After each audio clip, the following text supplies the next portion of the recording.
la matrice peut encore être fonctionnel. Mais hyperprolactinémie, eh bien ça interfère avec l'axe hypothalamo-hypophyso-ovarien et ça supprime l'ovulation et donc il n'y a pas de fécondation.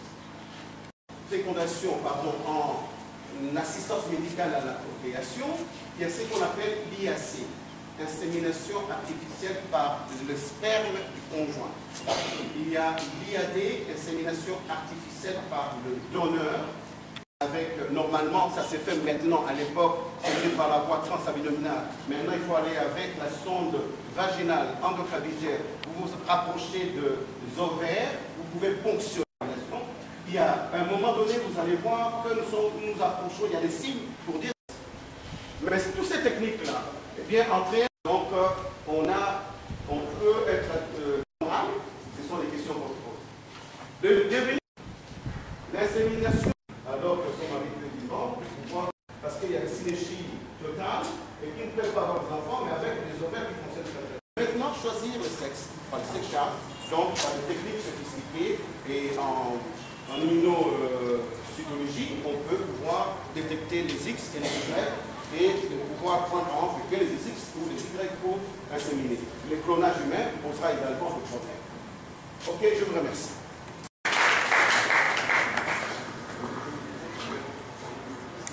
D'un moteur pour propulser la voiture, vous avez de leur toucher vaginal, échographie, la NST, l'OCT, RX. Donc tout ça, c'est pour dire, tiens, oui, là, je crois que je peux démarrer.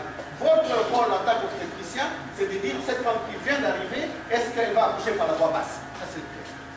Si vous avez donné le feu vert, continuez à surveiller parce que ça peut se bloquer au moment où... alors, DG, l'amnioscopie, oxymétrie de tout, ainsi de suite, ça vous permet de dire, eh bien, je me suis permis de laisser évoluer l'accouchement, est-ce que ça tourne d'accord? Très bien, évidemment, avec le patronyme, on appuie les ravitaillements. Alors maintenant, il faut ravitailler aussi en carburant. Vous avez pris, quand on fait la formule 1, la réparation éventuelle. Chez nous, ça s'appelle surveillance du postpartum immédiat, donc avec des gestes sanitaires. Parce que l'enfant ou la femme meurt dans les 2 heures qui suivent l'accouchement. Pour la plupart. Si vous avez sauvé ces 2 heures, il y aura peut-être des âges. Et je vous remercie. Merci beaucoup. J'espère que l'assistance Moulin déjà est programmée. Je vais savoir, je pose la question au professeur de savoir est-ce que l'enfant avait donné par fécondation in vitro? Est-ce que la maman aura une affection comme tout autre enfant? C'est la question? Oui. Mais en fait, prouvette, on le remet dans le ventre de sa mère de la même manière que l'autre mère en rebrousse chemin. Parce qu'habituellement, lorsque la fécondation est faite dans l'extrémité de la trompe, eh bien, le tiers externe de la trompe, c'est vers l'utérus que l'œuf vient s'énuder. Ici, on a court-circuité et on le met dans la matrice par la voie basse. Et donc, la grossesse évolue comme toutes les autres grossesses du monde.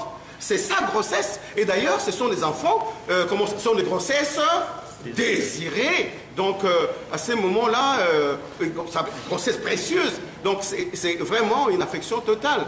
Il ne faut pas lui arracher son enfant. À tel point que les femmes, donc, le mère loueuse de ventre, ont posé des problèmes.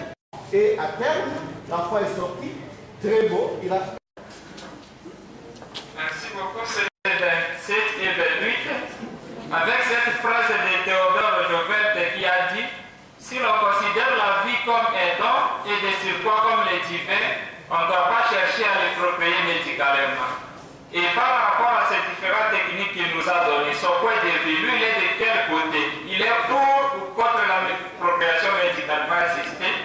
Et nous, quand nous deviendrons des médecins, est-ce que nous pouvons soutenir cette idée ou nous pouvons la combattre? Merci. Ouais. Donc, Dieu seul sait, une femme stérile dans notre société. Et d'ailleurs, habituellement, lorsqu'il y a un problème de stérilité des couples, c'est la femme qu'on pointe du doigt. Alors, quand ces gens-là viennent, il faut trouver une solution à leurs problèmes. La fécondation in vitro, c'est une assistance que nous portons aux gens par la magie de la technologie, eh bien moi, je ne peux pas vous dire que je suis contre ou pour. Je ne peux que vous dire, mon rôle, c'est de pouvoir trouver la solution à un couple qui demande un enfant. Maintenant, la vue, on peut avoir une vision, je dirais, ecclésiastique autre. Moi, je ne suis pas là pour dire, voilà, il faut être d'accord ou pas être d'accord. Moi, en tant que technicien, mon rôle, c'est de pouvoir faire. D'autant plus que les enfants qui naissent par cette technique ne sont pas, alors, nullement différents des autres enfants. On n'a pas, il y a plus de 30 ans que la fécondation, que Louise Brown est née, on n'a pas remarqué. Il n'y a pas un taux de malformation augmenté. Le taux de malformation général, c'est de 2%. Et pour ces enfants aussi, ce n'est pas au-delà de 2%. C'est des enfants tout à fait normaux. Maintenant, l'Église a son point de vue. Je ne suis pas prête, je ne suis pas calotte. Hein. À moins 160 ou moins 180 degrés. Et si vous les faites, à ce moment-là, on ajoute certainement un produit, je ne sais pas, pour garder la viabilité ou pas, comme on les fait pour les cellules souches, si on veut la greffe de moelle, je ne sais pas. Ça, c'est la première question. La deuxième question, c'est en rapport avec l'éthique. J'ai vu, ça soulève énormément de problèmes d'éthique, mais essentiellement en Europe, c'est suffisamment avancé. Alors, je ne sais pas par rapport à l'éthique, à la RDC, où est-ce qu'on en est? C'est vrai qu'à Kinshasa, il y a un comité d'éthique. Il n'y a pas longtemps aussi, à Kisangani, il y a un comité d'éthique qui est là. Et je vois au Nord Kivu aussi, à peu près, etc. Mais est-ce que ça soulève des problèmes éthiques au niveau de Kinshasa? Si c'est oui, certainement ces problèmes seront encore débattus au niveau de toute la RDC.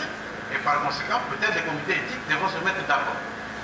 Peut-être qu'il y en a, très bonne chose. Ma question, c'est tout simplement de savoir si c'est dans ces cas-là, on essaie de faire également le sérotypage HLA par rapport à ça. Parce qu'en définitive, une grossesse reste une greffe. Merci. Merci beaucoup. Multidisciplinaire, je vais vous dire, il faudra vraiment qu'un biologiste soit là pour vous expliquer quel est le contenu, quel est je ne sais pas, un autre ingrédient qu'on met dedans pour préserver les œufs ou les embryons. Mais en ce qui concerne l'éthique, il y a à Kinshasa maintenant un centre de procréation médicalement assistée, mis au point par le docteur Moussikwa, qui est un collègue avec qui je travaille depuis des années, depuis son entrée. Les problèmes soulevés par ces techniques sont des problèmes nouveaux. Les gens sont en train, même en France maintenant, on commence à codifier un tout petit peu. Par exemple, en France, vous ne pouvez plus utiliser les embryons de votre mari qui est mort. Donc c'est vraiment difficile à le faire. Et au bout de 5 ans, les embryons n'appartiennent plus à personne, il faut les détruire. Mais ça soulève un problème moral. Et on peut le considérer comme des œufs, comme des hommes, ça c'est tout un problème.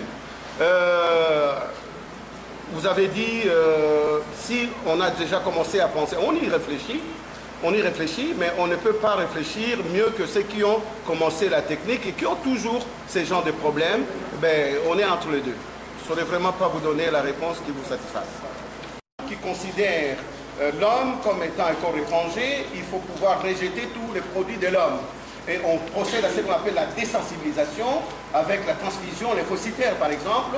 On peut habituer la femme à reconnaître de nouveau ce qui vient de la part de son mari comme quelque chose de normal.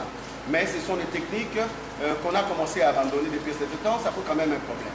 Mais la transfusion lymphocytaire a quand même beaucoup aidé.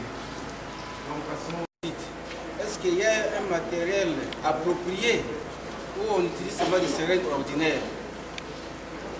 Non, il y a un matériel approprié, on le voit visiblement, et au bout de la sonde, on va armer une aiguille qui est reliée au tube, qui va recevoir les œufs.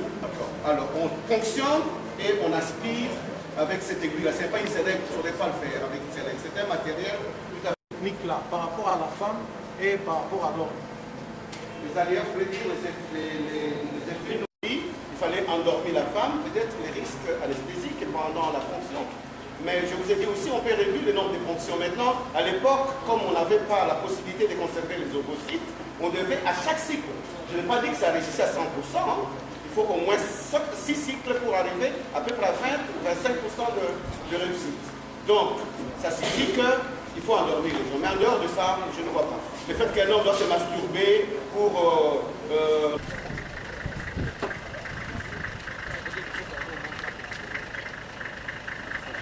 Seigneur, c'est que moi, je n'habite pas à Kisangani. Si je suis venu à Kisangani, c'est tout simplement parce que je ne voulais pas rater ces gros événements du jubilé de l'université de Kisangani, d'où je suis originaire.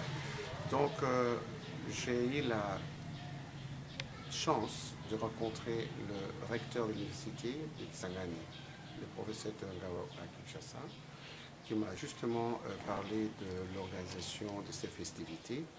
Et je me suis dit tout de suite que je viendrais l'appuyer dans l'organisation en animant quelques conférences. C'est ce qui s'est passé ce matin. Donc hier, c'était la grande journée officielle, vous avez vécu cela.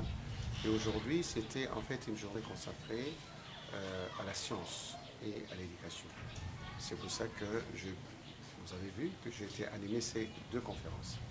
Si vous voulez en savoir la quintessence, eh bien, quand je parle de la fécondation in vitro ou de l'assistance médicale à la procréation, c'est la même chose, de la procréation médicalement assistée, c'est d'abord c'est une technologie nouvelle.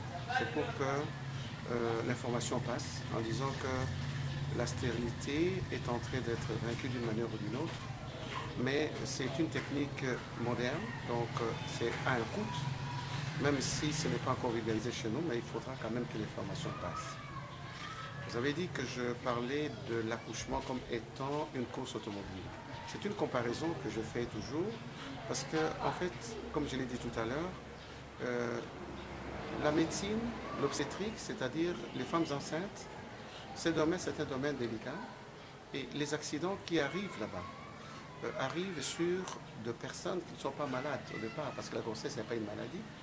Et la plupart de choses que nous vivons dans les maternités et qui augmentent la mortalité maternelle et infantile, c'est le fait que la plupart du temps, parfois, il s'agit d'une certaine incompétence de la part du personnel médical et de l'insuffisance d'équipement des lieux. C'est pour ça que j'ai attiré l'attention des étudiants, plus particulièrement les étudiants en médecine, pour leur dire qu'il y a des choses simples à retenir, il y a un schéma à retenir, à suivre.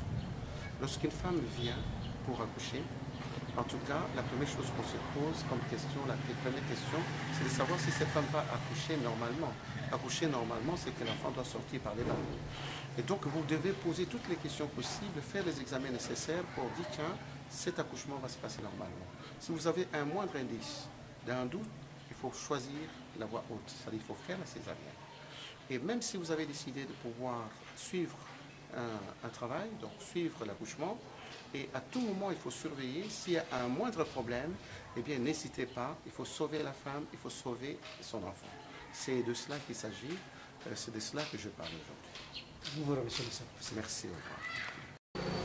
Les conférences débats sont parmi les activités au rendez-vous à l'occasion du Jubilé d'or de l'Université de Kisangani. C'est ce qu'a organisé ce mardi 8 octobre 2013 la faculté de médecine et pharmacie où des orateurs se sont succédés au podium. D'abord le professeur Kayembe qui a parlé de la carte postale de la faculté de médecine et pharmacie. Ensuite le professeur Dr Antoine Modia venu de Kinshasa qui a développé la procréation médicalement assistée et une question de savoir si l'accouchement est une course automobile. Ce grand gynécologue, obstétricien, échographiste a éclairé l'assistance sur cette question qui compare l'accouchement comme une course automobile dont il y a moyen d'éviter des risques. Signalons que ces conférences-débats ont été clôturées par les jets de questions sous la modération du docteur Essiso Afé Lokoki.